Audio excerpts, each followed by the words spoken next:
I know that at least right now, I have a very small audience, and they're probably either very deeply skeptical or else they're curious. That means that for the audience now, I have to either provide information that's just absolutely irrefutable, like I did the last entry, or I have to be entertaining. Well, I don't know if I'm entertaining. Um, and as far as providing evidence that's right up front, irrefutable, that's not easy to do when you're dealing with a historical subject who kept himself very deeply hidden. I can do it on occasion. The last time I can prove absolutely 100% without any question that Mathew Franklin Whittier was the author signing as Poins, P-O-I-N-S, in the Portland transcript from about 1841 to 1844, something like that. I'd have to check the dates. And I demonstrated how I can prove that, and there's no question, and that is irrefutable. So that means that everything in the Portland transcript of those years, which includes years prior to the publication of A Christmas Carol, was by definition written by Mathew Franklin Whittier, and I can compare style and any number of things. And this flies in the face of the little bit that historians have written about Mathew. They completely missed Poins. Actually, his biographer, Griffin, it was in a student thesis, 1941 published student thesis from the University of Maine, Orono. And he found one of these pieces about mesmerism, which I talked about in my last entry, which is signed Poins. But he kind of opined that it might have been somebody else. He wasn't sure. Well, he somehow or other missed that letter from John Greenleaf Whittier to Mathew, which should have been available to him, I think, in 1941, but maybe not. We'll say maybe he couldn't have found it. So he noticed it, but he just kind of put it on the, I don't know, shelf and was skeptical about it. Well, okay, so we've got all that evidence now, not only the Ethan Spike pieces, which historians acknowledge were Mathew's, but everything signed Poins. Well, okay, so that's definite. But I've also done a lot of detective work, and I'm pretty darn sure, not to be grandiose about it, but I'm pretty darn sure that I'll have a large, much less skeptical audience sometime in the future, probably after I'm gone. And my hope is that people who finally wake up to the fact that I was doing real research and I really was Mathew's reincarnation will be interested, and they'll come to a little museum about Mathew and Abby's work and their life. And since it's way too late for them to talk to me, they will have at least these videos of me talking to them in some kind of a sort of fireside chat, atmosphere. So I'm hoping that these videos will have that function in the future. Today, I'm going to delve into some detective work. Now, I haven't been trained in detective work. I haven't been trained in scholarship, but this is on-the-job training and kind of reinventing the wheel, being very strongly dedicated to the truth myself, and having learned to be rigorous in my investigations, I think I've turned into a fairly decent lay researcher. Someday I'll be a little bit more respected for that, I think. So I'm going to go into some things that are not immediately obvious, that I can't prove right out front. I can't hand it to anybody on a silver platter. This requires a little bit of detective logic, and I think it's kind of fun. So I'm going to kind of follow the trail and show you how I got from point A to point E or whatever. So first of all, if you want to read an article which describes in detail how I got from one of Mathew's pseudonyms to another, from the known pieces to the other pieces that were not known, and how I proved them beyond a reasonable doubt, and I take that phrase very seriously, you can get onto Academia EDU and you can look for an article or a paper entitled Following the Breadcrumb Trail, or How I Identified Mathew Franklin Whittier's Multitudinous Pseudonyms. I think it's been read about 5 times since I put it up many months ago. It should have been read thousands and thousands of times by virtue of, what it is. So that will give you the specifics. What we're going to do is start with Poins. Poins is known, okay, and we're going to start with that. Let me put my mouse out of the way here.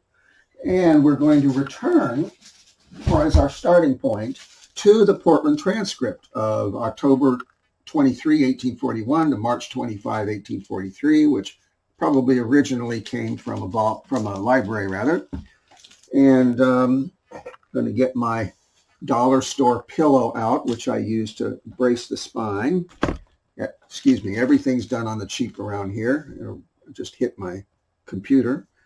So here we have The Vision, A Legend of the Merrimack by Poins. 100% this is Mathew Franklin Whittier, okay? We already know that. Now, what this is a ghost story, but it's a ghost story by a believer. Now, this is a crucial distinction. A ghost story by a believer, and when I say believer, I mean someone who's studied, not just somebody who's decided to believe in it like they believe in, any kind of fanciful thing. Somebody who's studied, like Sir Arthur Conan Doyle, for example, and has been convinced logically, and tells a story by way of proving it. In other words, they're telling a story by way of showing what the real phenomena are. They're not telling a story with the assumption that it's all fantasy because they don't really believe it, just for entertainment. If Sir Arthur Conan Doyle wrote a ghost story, and I don't know if he did, I think there's a couple of the Sherlock Holmes stories that deal with the supernatural, it'll be totally different than if someone like Charles Dickens, who doesn't really substantially believe in the paranormal, at least before A Christmas Carol was written, as far as I know. Now, I could be wrong about that, but everything about him, everything that he says about A Christmas Carol, including the fact that he subtitled it A Ghost Story of Christmas, indicates that this is somebody who really doesn't take the paranormal seriously and hasn't studied it deeply. So Matthew had, and what this is a ghost story which tells of a real documented account of a man who had a premonition of his own death, an accurate premonition of his own death. And this had already been published, at least in pamphlet form or booklet form, before Matthew wrote about it. He admits that he has embellished it, but he also indicates that it's a real case. Okay, so now we have certain trademarks of Matthew's style, as I mentioned last time. I said that he usually opens up with a serious philosophical paragraph, or sometimes a deeply poetic description of nature, as in the avalanche example that I read last time. So here we have another one of those. Basically, this, if you go behind the scenes, this is a story contrasting what the Merrimack River in East Haverhill, Massachusetts, used to be like for him when he sat up with Abby, when he was courting Abby, and how beautiful it was under those circumstances. He contrasts it with what it was like to go back and revisit that area after she had died. And that is kind of the deeper message that he's writing about as he tells this ghost story. So in the beginning, you'll see a description of how beautiful the Merrimack River is and the banks of the Merrimack River. And later you'll find that as he experiences it now, it's hellish. See? So I'm going to read kind of from this. I won't read the whole thing because I realize that there's people that just aren't that interested in Matthew's writing, and I've read quite a bit now for posterity, so we've got me on tape reading my own past life work. So I'm going to kind of go easy on that. But I'm going to read the opening paragraph here, and then we'll dip into it a little bit.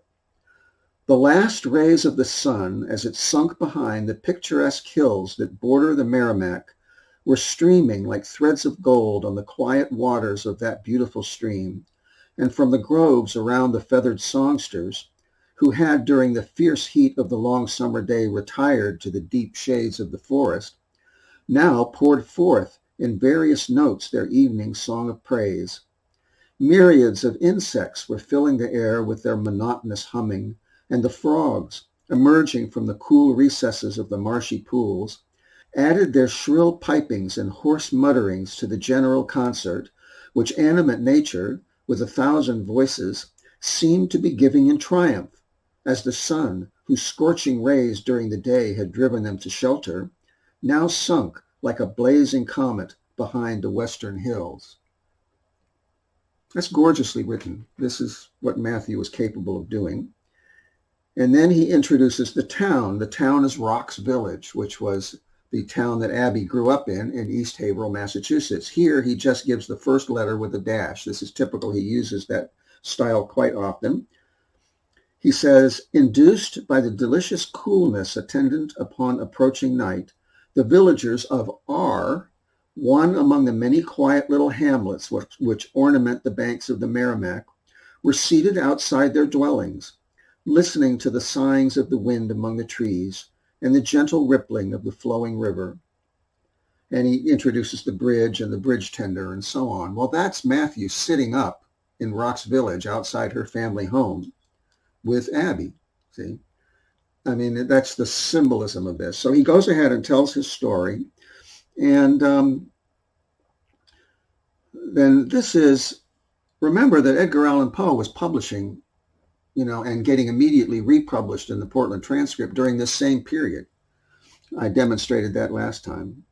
Now let me go on and try to describe the scene that the bridge tender sees. What he sees is a ship, because he would I think it was a rotating bridge, see? So he would man the bridge when ships came through. He sees this old style ship come through, and there is an image of himself on the ship. And this image of himself dies the way that he is going to die, which is like a hemorrhage, some kind of a blood hemorrhage that comes out of his mouth. And Matthew sets the scene with this. Let me figure out where to start it. The view now before him was one on which he had ever before gazed with delight, and to which he was wont to resort as a remedy for that occasional temporary depression incident to all. But now not only were its former charms fled, but a chilly horror rested upon all. In his eye the bright and sparkling river, as it rolled rejoicing on its way, grew black and slimy as the sullen waves that roll noiselessly over the sites of Sodom and Gomorrah. Instead of the bright, joyous images which his fancy at other times conjured in the laughing waters below him, fearful forms writhed in elfin sport, and ghastly and livid faces mouthed and peered at him from the dark waters rushing with its mournful murmurs under his seat, and the calm and beauteous valley surrounded by its guardian hills threw suddenly off its mantle of beauty and stood forth arrayed in funeral garb. Note funeral garb. This is Matthew describing what it's like for him subjectively to come back to the place where he once sat up with Abby when they were courting, after she had passed on. Now comes the ghost part. The tall, graceful pine, the sturdy oak, the prim poplar with its ever-vibrating foliage, and even the green moss of the river's banks withered and passed away to give place to the somber cypress and the deadly nightshade, until all resemblance to the familiar scenes and localities of his native Merrimack had vanished, and he gazes, cold with terror, on the dark river of death and the sterile lands which border that fearful stream. As he sits thus paralyzed and awe-stricken, he is suddenly aroused by the loud blast of a trumpet, and as its echoes rebound from shore to shore, the scene again changes with magic rapidity. The glooming shades are rolled away. Again the river assumes its beauty, with the same celerity with which it disappeared. The pleasant verdure of the shores return. Every dismal feature in the last scene vanishes, and the original, in every minute particular, even to the pebbles on the shore, are fully restored. Again the trumpet sounds. It is a familiar sound in the toll-gatherer's ears. It is the signal horn of an approaching packet.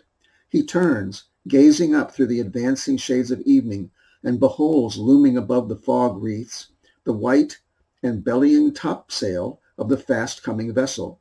Again and again the signal blast is given, and at every blast he exerts himself to arise and attend to his duty of raising the draw for the vessel's passage.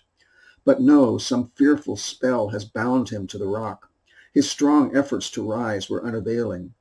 Slowly and majestically comes down, nearer and nearer the ship, and as she emerges from the mists which have hitherto partially hidden her form, she looks spectral and unearthly. She was the mere ghost of a ship. Her ribs were bare, her sails moldy and rotten, and her whole aspect like that seen by Coleridge's Ancient Mariner in the silent ocean where he was becalmed.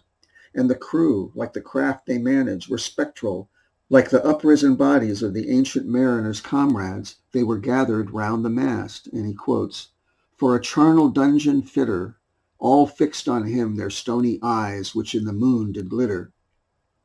The helmsman stood motionless at the wheel, a skeleton, clothed as a living man, and while his eyeless sockets were raised to the horror-stricken toll-gatherer, and he quotes, "A gust of wind stirred up behind and whistles through his bones, through the holes of his eyes and the hole of his nose, half whistles and half groans." At the gangway stood the trumpeter, a ghastly counterpart of the helmsman.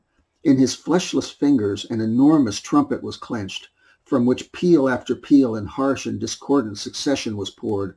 On they come, but still the toll-gatherer is immovable, fast chained to his rocky seat. As he gazes in tongue-tied horror, the dark-covered bridge is gradually lighted with a blue, unnatural light, revealing a perfect likeness of himself, slowly turning the great key by which the ponderous timbers of the draw were steadily rising. Fearfully and long did the spell-tied man look upon the deliberate operations of his phantom self. When the sundered planks had risen to the proper altitude, the skeleton ship and her ghostly crew passed noiselessly through, and the shadowy key-turner commenced lowering the draw. Slowly the creaking timbers were settling down towards their accustomed level, when suddenly the unearthly operator paused. The key fell from his hands, and he leaned against the railing. The head turned slowly towards the toll-gatherer, revealing to his horrified gaze a complete facsimile of his own features. Only the livid paleness of death was enstamped upon them. As he looked, the mouth opened, and a torrent of blood poured from it. Gradually this horrible pantomime faded away, and as the figure finally disappeared, an unearthly wail rose from the phantom ship below. Her awful form was lighted for a moment with a radiance too vivid for the gaze, during which she sank gently beneath the eddying waters, which hissed and boiled with the contact. Okay, so Matthew can write. Now, at the end, let's say what he says about it. It says, months rolled by, but for the increasing gloom of the toll-gatherer, his friends would have forgotten the tale when, but we may as well give the denouement by quoting from a newspaper printed about 4 months from the time where our narrative commences. Now, I don't have access to this. It'd be interesting to find it. I may be able to find it by searching. Sudden death. Yesterday morning, as Mr. Blank, the toll-gatherer at Blank Bridge, was lowering the draw which had been raised for the passage of the schooner Blank, he ruptured a blood vessel, and so rapidly was the flow of blood from his mouth that he expired on the bridge before assistance could reach him. After the toll-gatherer had thus died, those to whom he had related his vision, some 8 or 10 respectable individuals, came forward and related the amount of what we have given here as witnessed by the toll-gatherer on that fearful night. We say the substance, for we will not deny that while we have confined ourselves principally to facts, we have, as a matter of course, given some scope to our fancy. And he goes on a little bit. In other words, he told a ghost story, but a real account, a real paranormal account.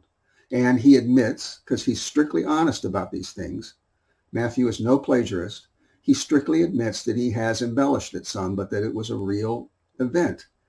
Now, the purpose of all of this was to demonstrate that Matthew could write and did write what we would consider science fiction or science fantasy. He did several pieces like that around 1830, 31, 32, in the era that I covered a couple entries ago. Now, that was the December 2nd, 1842 edition. From the December 17, 1842 edition, which is a couple editions later. So this is all around the same period as what I was presenting earlier. So we've established that Matthew could and did write science fantasy, science fiction, whatever you would like to call it. And the reason I did that is we're going to work our way towards another one that was plagiarized by someone in England. So let's kind of work our way towards it the way that I discovered it. First of all, I know that Matthew wrote for the Carpetbag, which was a kind of a family humorous newspaper in Boston, patterned more or less after Punch. It ran from 1851 to 1853. These things run from like spring to spring. So it ran from spring 51 to spring 53. And then they went to, and I'm going to go get one to show you. Then they went to a monthly pocket version. And I have two here. They're very hard to find. It took me years to reversed. It took me years to find these. This is what it looks like on the other side. There is absolutely nothing of Matthew's in either of these. These are like, I forget what, April and May editions, I think. There's some of Matthew's material that shows up in a later one that was used in a trade fair with advertisements and stuff. And then the very last one that I know of was December of 1853. And the only thing that it contains, although I don't know that there might have been more because the only copy that I know of in existence at the American Antiquarian Society is missing the back cover. So there could have been more material in there. But the one that they have, the only thing in it is Abby's Christmas story, which I haven't shared with all of you. In the January 1853 edition of the Carpetbag, before it went to this pocket edition, Abby's Christmas story was published anonymously. I know 100% that it's hers, but, well, 99.999% that it's hers. But it was reprinted in the pocket Carpetbag completely with like one little change. The last name was changed or something. And that's it. That was it for the Carpetbag. So that was 53. And let me put these up here out of the way. In 1854, a fellow named Samuel P. Avery, who apparently was an illustrator and who loved humor, came out with a book, which I happen to have an original of here, called Mrs. Partington's Carpetbag of Fun. And it features a great deal of Benjamin Penhallow Shillaber's Mrs. Partington, who was featured in the Carpetbag. But it features a great deal of Matthew's work, unsigned as well, which I recognize by various objective clues and also by style. Matthew was a very heavy contributor, and he also had a financial interest in the Carpetbag, and I've determined that he was personal friends and that he collaborated with Benjamin Penhallow Shillaber. So what this appears to be is material which was left over in the files and never published by Shillaber in the Carpetbag. And it appears to have been obtained or purchased by Samuel P. Avery and then printed in this book. Now, Avery redrew his illustrations, rather somewhat poorly, I would say, and he also makes it clear unabashedly that he is stealing this work, and meaning that he's plagiarizing it. And he just, in other words, he's I don't know if he's paying for it or not, or whether he's giving credit for it or not. But here's what he says. The success of a couple of similar works prepared by us, meaning himself, has induced us to again cater for the public amusement.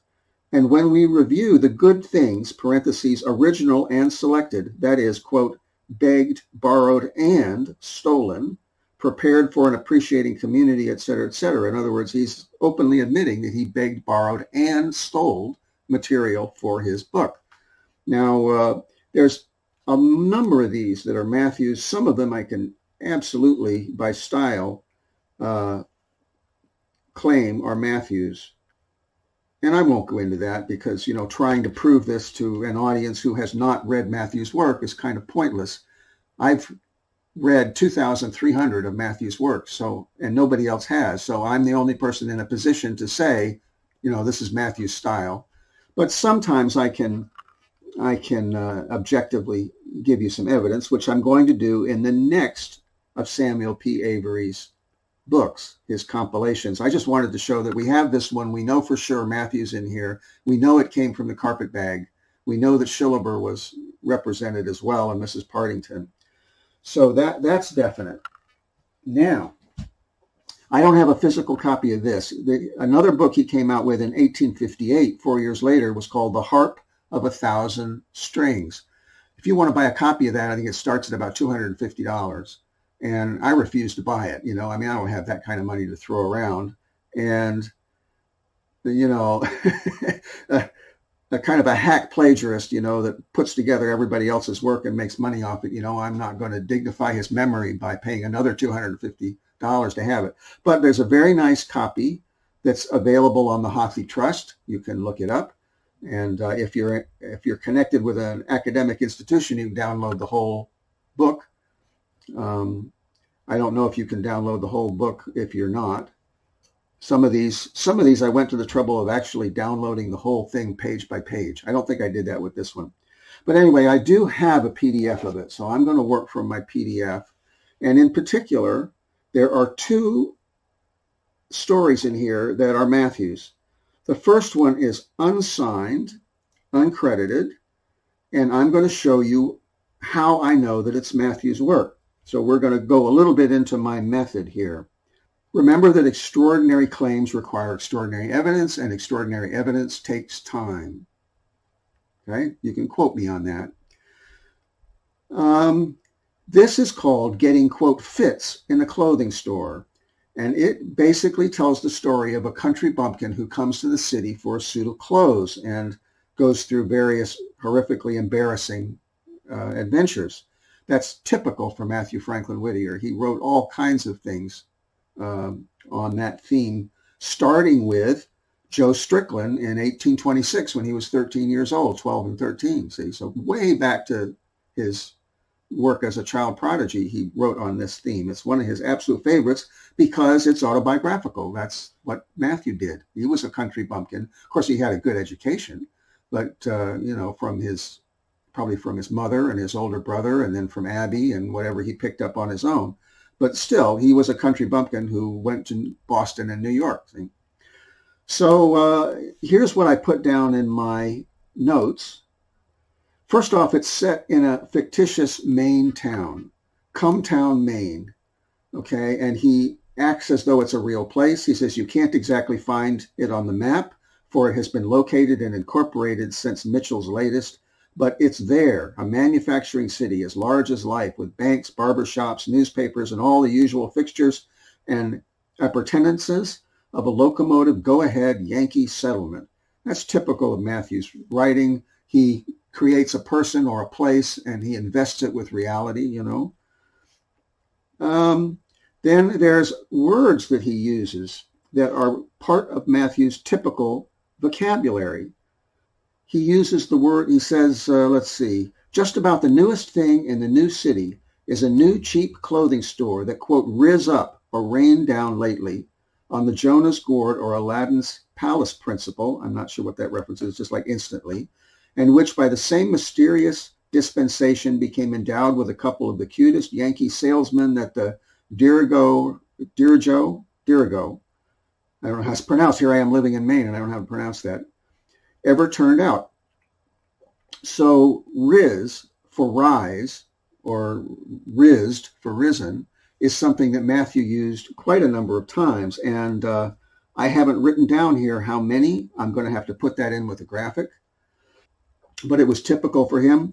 Also in this story are two, T-E-W for two, T-W-O. He used that in 31 pieces. Then there's Leetle, L-E-E-T-L-E for little. He used that in 114 pieces. This is out of 2,300 roughly, or a little more. Pumpkin, P-U-N-K-I-N, he used in 20 pieces. Sitch for such, S-I-C-H, he used in 144 pieces. I say it that way because when I search, I come up with the piece, and it might have been used 2 or 3 times inside.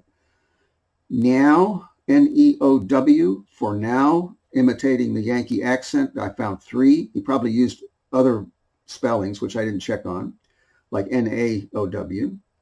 Then squar, Squar for squire. I found 10 instances of that. Kiver for cover, Kiver, 31 instances. So one of these might be coincidence. 2 of them might be coincidence because people would, for one thing, they would pick up Matthew's style and imitate it. But when you start getting 3, 4, 5, 6 in the same piece, and Matthew has used them 30 times, 100 times, 140 times, by the time you get, like here I've counted 1, 2, 3, 4, 5, 6, 7, plus Riz, however many times he used that, so 8. We got 8 of Matthew's favorite colloquialisms and misspellings in here. And by that time, can you say it's 100% proven? No, but I can say it's 99.9% definite that that's Matthew's story. Okay, so, and then he's got serious poetry quoted in a comic context. For example, he says, Nehemiah seemed to yearn with the poet for, quote, a lodge in some vast wilderness. Well, that is from an anti-slavery poem by William Cowper. And Matthew was an abolitionist, and he and Abby were abolitionists, and Abby also quoted Cowper in one of her poems. So it's not just, a serious poem that Matthew happened to know about because he was widely read. This is an abolitionist poem that he's quoting from. So we know that Samuel P. Avery stole or used Mathew Franklin Whittier's unsigned work, not only in the comic Carpetbag, but also in this book, The Harp of 1,000 Strings. Matthew has a presence in this book, okay? So that we know. Then further on in this book, I ran across a story called A Night with the Industrious Fleas. And I'll show it to you as it appears in Samuel P. Avery's book, The Harp of 1,000 Strings. And I recognized the style immediately. I said, this is also Matthew's work. Then, of course, I got online and I looked for it, and I found an earlier edition in the 1844, The Illuminated Magazine, edited by Douglas Jerrold in England. Okay, so this is 1858 that The Harp of 1,000 Strings is published, but this goes back to 1844, and it's signed by someone named Piers, P-I-E-R-S, Shafton. And there's a couple other stories in there by Pierre Shafton, and they also look like Matthew's, but they look like they've been heavily edited. Like, for example, I have determined, and I'm quite sure, that Some Words with a Mummy, published by Edgar Allan Poe, was originally Matthew's story, but that Poe really heavily reworked it, so it's really kind of almost hard to recognize. Likewise with the story that Samuel Clemens read at John Greenleaf Whittier's 70th birthday in Boston, which got him in really hot water. That also is, I'm pretty sure, is Matthew's story. It even has one of Matthew's typical misspellings from his Ethan Spike series. He would say uneducated, he would write it uneducated, and so on. Well, there's one of those in that story that Samuel Clemens read out. Everything else, I think Samuel Clemens took a story that Matthew set in New England and recast it on the West Coast in mining country. Well, those things are really tough to prove. But so, it's tough for me to prove that Pierre Shafton had stolen those other stories from Matthew because he rewrote them so heavily. But this one about the industrious fleas, I think he barely touched. That's Matthew's writing, and I'm going to show you why I think it is. Now, I happen to have a copy of the Illuminated Magazine, edited by Douglas Jerrold, and before I do that, I should mention that Matthew published an Ethan Spike story in Douglas Jerrold's newspaper of 1848. So we know that Matthew, published in England. There's one other poem I'm almost 100% sure that was Matthew's, which I've shared in other entries. But Matthew did submit to Douglas Jerrold and got published by him. Okay. In this case, this would be a series of stories that Matthew had shopped around probably in 1842, the year after Abby died, because this is when an awful lot of his best work was plagiarized by famous people. And the reason is that he was shopping his work around to the literati, both in America and also overseas. This is how Elizabeth Barrett, the future Elizabeth Barrett Browning, got hold of 4 of his poems. And that's how Edgar Allan Poe got hold of The Raven and Annabel Lee and Some Words with a Mummy. And there were probably many others who had more scruples than to plagiarize Matthew. But these people did not, and they got famous off these things because Matthew was so darn good that he made a number of people famous. Well, I know how outrageous this sounds. So here we have A Night with the Industrious Fleas by Pierre Shafton, Gentleman, Gent, period. It starts with a quote, 2 quotes. One is in Latin. I think I looked it up, but I don't have that in front of me. And the second one is from Johnson's dictionary. And the dictionary for flea says, a small red insect remarkable for its agility and which sucks the blood of larger animals. Matthew has italicized that, has emphasized it. So this is a social satire in science fantasy mode, which is typical for Matthew. There's several of his that he did like this. Now, when he writes in grief for Abby, that's the underlying message. But otherwise, very likely he's writing social satire or philosophical commentary as the underlying message. Matthew almost always had some underlying theme. And here it's social satire showing that the powerful suck the poor dry, basically. So let me see. I've got it in front of me here. I don't really want to hold it up because I'm scared of hurting the spines on these things. But I can show you an image. You can also compare the quality of the image that Avery redrew with the original. The original is much better. So the style is definitely Matthew's. It has a preamble, like Matthew typically does, a philosophical preamble. I think this one's kind of short. It could have been shortened. A lot of times when Matthew's work was republished, they would lop off the philosophical introduction. It was irrelevant to them. They just wanted the humor, in other words. That happened with Ethan Spike. The very first Ethan Spike story, the first and last visit to Portland, which is also called Ethan Spike's Ice Cream, had a philosophical preamble to it. And everywhere it was reprinted, as far away as Australia, that thing ended up. Everybody lopped off the philosophical preamble. The only time you can find it is in the original in the Portland transcript. So that could have been the case here. But here it opens, traveling like, quote, misery makes us acquainted with strange bedfellows. So he's quoting again.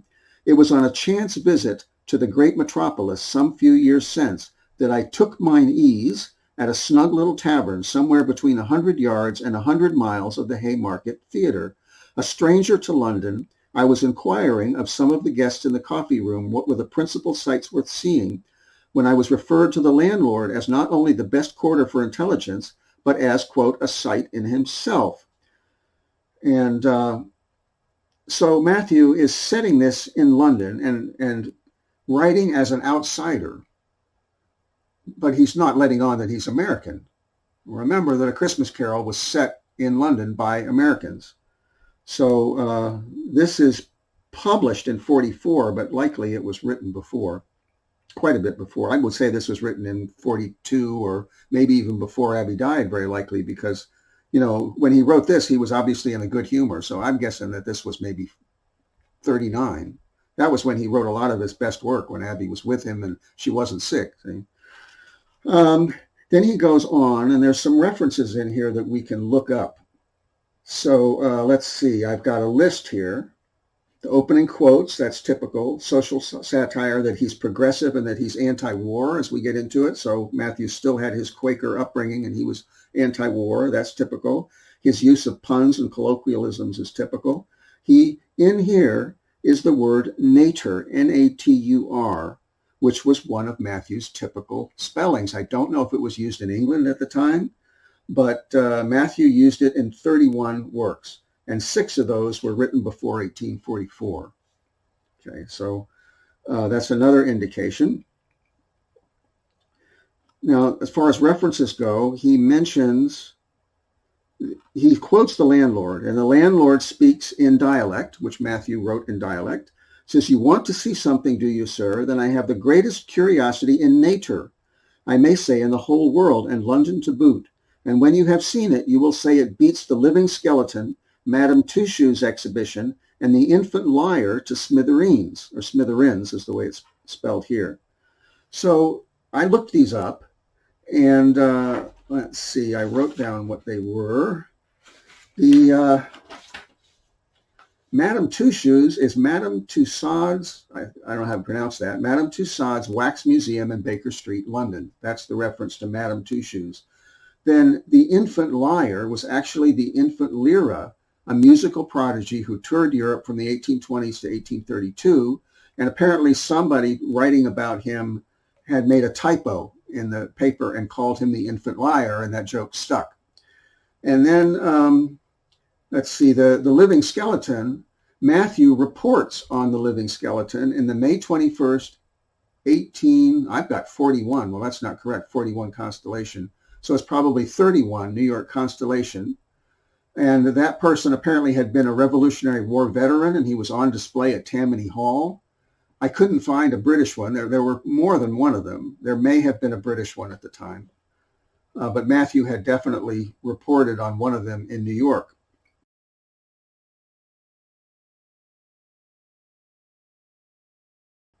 So that's what those references are. Let's see. He's got inline quotes. There's one, "'Twas strange, 'twas pitiful, 'twas wondrous true." I don't know where that comes from. If I can find it, I'll put it up on the screen here. Then there's a reference to Malachi and his collar of gold. And since Mathew was well read and Thomas Moore was one of his favorite poets, I'm guessing that it's from the poem "Let Aaron Remember the Days of Old," which contains the line, "When Malachi wore the collar of gold." So that's also typical for Mathew. Then, of course, the science fiction fantasy plot used for social commentary, as I've said. The flea sits on his bed and enlarges to a larger size and begins to speak to him philosophically, introduces him to the other fleas who represent the government, the military, and lawyers who are all bloodsuckers. Okay, so that's pretty obvious social commentary. But what's interesting is that the plagiarist, Pierre Shafton, apparently thought that the social commentary wasn't obvious enough. So by my lights, he tacked on a line to tell the readers that it was social commentary, that it was metaphor, see, which Mathew never would have done. I can't think of any instance where Mathew has stepped out of character to tell you that it's a metaphor, okay? So here I'm going back a little bit. He says, "Allow me to introduce you." This is the big flea now that's introducing him, the protagonist, to all of the other fleas. "Allow me to introduce you to His Most Vindictive Majesty, our Emperor. Ours is a mixed constitution, and we don't acknowledge the sovereign to have more than a qualified power.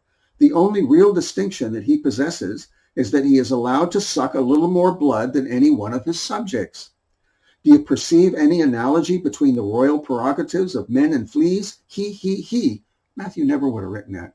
So Pierre Shafton said, well, his readers are really stupid. He'll have to make it plain for them. You can pick out the plagiarist many times from Mathew's original. Let's see. The flea mentions being a trifle dyspeptic. Well, Mathew had dyspepsia and wrote about it fairly often. Here's when the flea waxes philosophical. I'm going to read you a little paragraph here. "To a philosophic mind, there is something ludicrous in the airs that miserable creature, man, gives himself. He lords it over the creation, and yet is a serf to a thing he despises.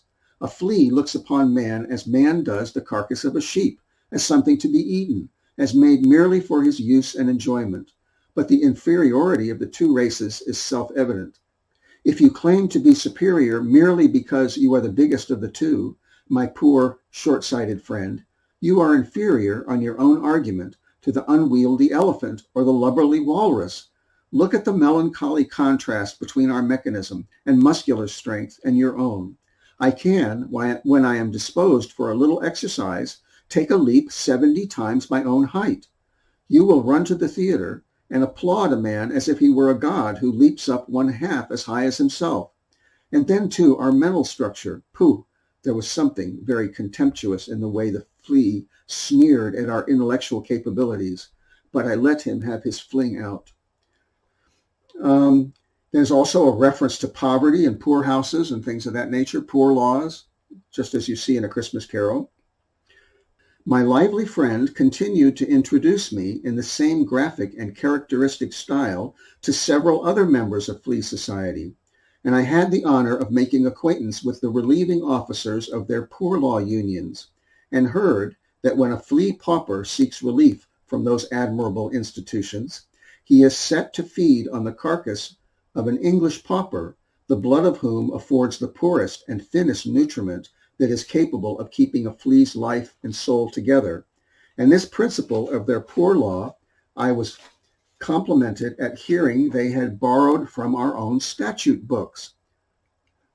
I was also introduced to the directors of several of their loan societies, the keepers of their principal gaols, and the owners of their lockup houses, who, with some eminent pawnbrokers, were, I was assured, amongst the leading members of the blood-sucking fraternity.